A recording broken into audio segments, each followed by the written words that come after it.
بسم اللہ والصلاۃ والسلام علی رسول اللہ وعلی آلہ واصحابہ اجمعین۔ محترم سامعین و ناظرین، ایک ویڈیو نظر سے گزری جس میں کچھ دیوبندی ہندوؤں کے مندر میں جا کے ان کی مورتیوں اور بتوں کے سامنے کھڑے ہو کے ان کے اشعار جو کہ کفریہ ہوتے ہیں وہ گا رہے ہیں اور پڑھ رہے ہیں۔ وہ کیا تھے کہ گیتا مستو، اوم شانتی شانتی، اوم نمی دانم وغیرہ وغیرہ۔ ودیتمستو ما ودوشاوہی، اوم شانتی شانتی شانتی، اوم پورنمدہ پورنمدم۔ استغفر اللہ العظیم۔ اور کچھ عرصہ پہلے نیٹ کے اوپر موجود ہے، طارق مسعود بھی ان کا اس طرح کرتا رہا اور طارق جمیل بھی اس طرح کرتا رہا، ان کے ہندوؤں کے مندروں میں جا کے اور ان کی گیت گانا، کفریہ اشعار پڑھنا، ان کے ساتھ دوستیاں گانٹنا، ان کے ساتھ تعلقات قائم کرنا، یہ ان کا پرانا شیوا ہے، کوئی آج نیا نہیں ہے۔ اللہ تعالیٰ ارشاد فرماتا ہے یا ایھا الذین آمنوا لا تتبعوا خطوات الشیطان، اے ایمان والو شیطان کے رستے میں نہ چلو، شیطان کی اتباع نہ کرو، انہ لکم عدو مبین، بے شک وہ تمہارا کھلا دشمن ہے۔ لیکن یہ ایمان والوں کی بات ہے، بے ایمانوں کی نہیں، یہ تو ہیں ہی شیطان کے پیروکار، تبھی تو اعلیٰ حضرت نے ان پر کفر کے فتوے لگائے۔ لیکن توجہ کرنا، آج یہ میلاد النبی صلی اللہ علیہ وسلم کو نجائز کہتے ہیں، یہ کہتے ہیں یا رسول اللہ یہ اس طرح کے اشعار نہ پڑھا کرو، یہ گمراہیت ہیں، یہ ضلالت ہیں، یہ یوں ہیں، یہ بو ہیں، یہ حرام ہے، یا رسول اللہ نہ کہو۔ اچھا یا رسول اللہ نہ کہو اور اوم شانتی شانتی، کتا بلا، گیتا مستو نمی دانم یہ سارا پڑھتے رہو، اس کا کچھ بھی نہیں ہوتا۔ شرم بھی کسی بلا کا نام ہوتا ہے، حیا بھی کسی بلا کا نام ہوتا ہے کہ میلاد النبی صلی اللہ علیہ وسلم کی بات آئی تو کہا جی یہ بدعت ہے، یہ حرام ہے، یہ بڑی گمراہی ہے، یہ ضلالت ہے۔ لیکن جب بات آئی ہندوؤں کی، ادھر ان کی محفل کا ثبوت ان کو مل جاتا ہے۔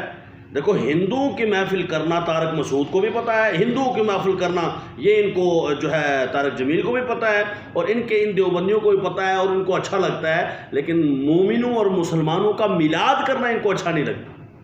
بھئی کیسے لگے نثار تیری چہل پہل پر، ہزاروں عید ربیع الاول، سوائے ابلیس کے جہاں میں سبھی تو خوشیاں منا رہے ہیں۔ حقیقت ہے کہ ابلیس یعنی شیطان کے علاوہ سب کو حضور کا میلاد اچھا لگتا ہے۔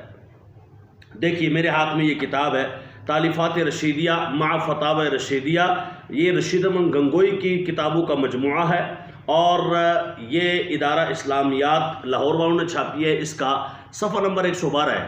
سوال ہوا رشید احمد گنگوئی سے کہ بتائیں محفل میلاد جو ہے وہ کرنی چاہیے کہ نہیں؟ تو جواب یہ ہے کہ یہ محفل چونکہ زمانہ فخر عالم علیہ السلام میں اور زمانہ صحابہ رضی اللہ تعالیٰ عنہ اجمعین اور زمانہ تابعین و تبع تابعین و زمانہ مجتہدین علیہ الرحمہ میں نہیں ہوئی، اس کا ایجاد بعد 600 سال کے ایک بادشاہ نے کیا، اس کو اکثر اہل تاریخ فاسق لکھتے ہیں، لہذا یہ مجلس بدعت ضلالہ ہے۔ اور آگے پھر سوال ہوا کہ مروجہ مجلس میلاد بدعت ہے کہ نہیں؟ کہتا ہے مجلس مولود مروجہ بدعت ہے۔ یہ دیکھیے اپنے آنکھوں سے دیکھیے اور خود پڑھ لیجیے۔ اب یہ کتاب آپ کے سامنے ہے، اس کتاب میں Rashid Ahmad Gangohi head of the Deoband وہ یہ کہتا ہے کہ یہ میلاد کی مجلس اور محفل کرنا بدعت ضلالہ، حرام ہے، گناہ والا کام ہے، گمراہیت ہے۔ اور اسی کتاب میں آگے میں آپ کو پڑھاتا ہوں، آپ حیران ہوں گے کہ ان لوگوں کی دوغلا پالیسی اور ان لوگوں کو یعنی اسلام کا لبادہ اوڑھا ہوا ہے اور کس طرح مسلمانوں کو یہ بے وقوف بناتے ہیں اور سادے مسلمانوں کو اور سادہ لوگ مسلمانوں کو جو ہے وہ اپنے دام فریب میں پھنساتے ہیں اور ان کا ایمان لوٹتے ہیں۔ یہ شتونگڑے اللہ انہی کے بارے میں فرماتا ہے من الجنۃ والناس، وہ جو وسوسے پیدا کرتے ہیں نا دلوں میں، الذی یوسوس فی صدور الناس من الجنۃ والناس، کہتا ہے یہ جنوں اور انسانوں میں سے ہوتے ہیں، یہی انسان ہے، یہی انسان ہے جو بدنما داغ ہے اسلام اور دین پر۔ یہ دیکھیے اسی کتاب کے صفحہ 471 پر سوال ہوا کہ ہندوؤں کا ہدیہ قبول کرنا چاہیے، یعنی ہندوؤں کا تہوار جو ہوتا ہے ہولی اور دیوالی، اس میں یہ اپنے نوکروں کو، استادوں کو، حاکموں کو کھیلیں یا پوری یا اور کچھ کھانا بطور تحفہ بیچتے ہیں، ان چیزوں کا لینا اور کھانا استاد و حاکم و نوکر مسلمان کو درست ہے یا نہیں؟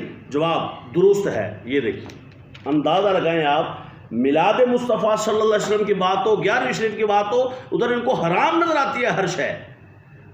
اور کہتے ہیں جی یہ مجلس میلاد اور محفل میلاد تو حضور کے زمانے میں نہیں تھی، صحابہ کے زمانے میں نہیں تھی، تابعین کے زمانے میں نہیں تھی، تبع تابعین کے زمانے میں نہیں تھی۔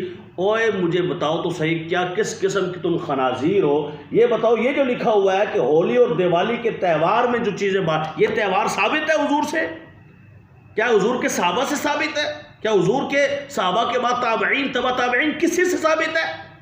تم نے میلاد تو خود یہاں لکھا جی 600 سال بعد، اور یہ جو تہوار ہے جس کی ہولی دیوالی پہ پرساد کھاتے ہو، جو یہاں آگے ایک اور سوال ہوا، انہوں نے کہا جناب ہندو جو پیاؤ پانی کی لگاتے ہیں، سودی روپیہ صرف کر کے مسلمانوں کو اس کا پانی پینا درست ہے یا نہیں؟ جواب، اس پیاؤ سے پانی پینا مذائقہ نہیں۔ لو، سودی پیسے سے بھی کرتے ہیں اور کرتے بھی ہندو ہیں، جائز ہے کہ نہیں؟ کہا جی جائز ہے۔ اندازہ لگائیں، یہ وہ خارجی ٹولہ ہے جنہوں نے اسلام کا روپ دھار کر اسلام کو لوٹا ہے اور اسلام والوں کو لوٹا ہے اور دین داروں کو لوٹا ہے۔ لیکن یاد رکھو مسلمانوں، ہم آپ کو دعوت دیتے ہیں، خدا را ان بہروپیوں سے بچیے، خدا را اپنے بچوں اور نسلوں کو بچائیے، اپنے ارد گرد کے ماحول والوں کو، اپنے دوستوں کو، احباب کو، رشتہ داروں کو بچائیے۔ یہ چور ہیں ایمان کے، یہ ڈاکو ہیں ایمان کے، جو میلاد کو تو بدعت اور ضلالت گمراہی کہتے ہیں، اور ہندوؤں کے تہوار کو اور اس تہوار میں بٹنے والے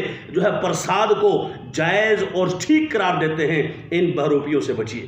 اللہ فرماتا ہے لا تتبعوا خطوات الشیطان، شیطان کی پیروی نہ کیجیے، یہ شیطان ہیں اور شیطان کے شتونگڑے ہیں، شیطنت پھیلانے والے ہیں، ان لوگوں سے خود بھی بچیے، اپنے لوگوں کو بچائیے، ان کی شرارتوں سے بچیے، یہ شریر لوگ ہیں۔ خدا را اپنا ایمان بچائیے۔ آپ نے نہیں دیکھا کہ انہوں نے عید الوطنی منائی؟ کیا توصیف الرحمان کی زبان بند ہو گئی ہے؟ اس کو سمجھ نہیں آتی؟ یہ ایسے بغیرت لوگ ہیں اور دین سے عاری اور خالی، اور ایمان ان کا ختم ہے، یہ شیطان کے پیروکار ہیں اور مسلمانوں کا ایمان خراب کرتے ہیں، ان کا دین خراب کرتے ہیں۔ دیکھیے عید الوطنی منائی گئی سعودی عرب میں، جھنڈیاں لگیں، نہ توصیف الرحمان کا بیان آیا، نہ طالب الرحمان کا بیان آیا، جو میلاد پر باک باک اور چک چک کرتے ہوئے نظر آتے ہیں۔ کیا ان جھنڈیوں کے اوپر ہماری جھنڈیوں پہ اعتراض ہے؟ یہ جھنڈیاں کہاں سے آئیں؟ تو تم بتاؤ عید الوطنی کی جھنڈیوں پہ تمہارا کیا فتویٰ ہے؟ نہ تقی عثمانی بولا، وہابیوں کا کوئی بندہ نہ جہلمیت بولی، نہ جناب ندویت بولی، نہ مودودیت بولی۔ کیوں نہیں بولے یہ لوگ؟ اس لیے کہ ان خارجیوں کو اگر ڈر ہے تو وہ میلادیوں سے ہے۔ کیوں؟ ان کو معلوم ہے میلادی ہی اصل میں توحیدی ہوتے ہیں، کیونکہ یہ میلاد مناتے ہیں اور یہ اقرار کرتے ہیں پوری دنیا میں کہ دیکھو ہم میلاد منا کے کہہ رہے ہیں آمنہ جس کی ماں ہو، عبداللہ جس کے باپ ہوں، وہ خدا نہیں ہوتے۔ کیوں؟ کیونکہ خدا وہ ہے جو لم یلد ولم یولد ہے، جس کی صفت ہے کہ نہ اس کا کوئی باپ ہے نہ وہ کسی کا بیٹا ہے، اور رسول اللہ وہ پیدا ہوئے ہیں، حضور کو پیدا کیا گیا ہے، اس پیدائش ہی کی تو خوشی ہے، حضور پیدا ہوئے ہیں اور اللہ پیدا ہونے سے پاک ہے۔ میلادی ہی اصل توحیدی ہے، اور اس اصل توحیدی کو جو ہے وہ لوگوں کے سامنے یہ اس طرح مشرک بنا کے پیش کرتے ہیں۔ استغفر اللہ العظیم، العیاذ باللہ تعالی۔ ان لوگوں کے شر سے بچنا ہے۔ دیکھیے کیا توصیف الرحمان، طالب الرحمان، طارق مسعود، یہ جتنے گروہ گھنٹال ہیں ان خارجیوں کے، کیا ان لوگوں کی ایک بھی تقریر سنی ہے عید الوطنی کی جھنڈیوں پہ یا عید الوطنی کے جشن پہ یا عید الوطنی کا جو اتنا بڑا کئی پاؤنڈ پر مشتمل کیک کاٹا گیا؟ اگر کوئی حضور کے میلاد کے لیے کیک کاٹ دے، کوئی ادھر کسی اور تقریب میں کیک کاٹ دے، ان کو تو فوراً ہی بدعت، حرام، ضلالت، گمراہی وغیرہ وغیرہ سمجھ آتی ہے۔ کیا یہاں کسی ایک کا فتویٰ، کسی ایک کی تقریر، کسی ایک کا قول آپ کو محسوس ہوا، نظر آیا، سننے میں آیا؟ نہیں آیا۔ تو پھر مان لیجئے یہ گمراہ لوگ ہیں، یہ رستے سے ہٹے ہوئے بھٹکے ہوئے لوگ ہیں۔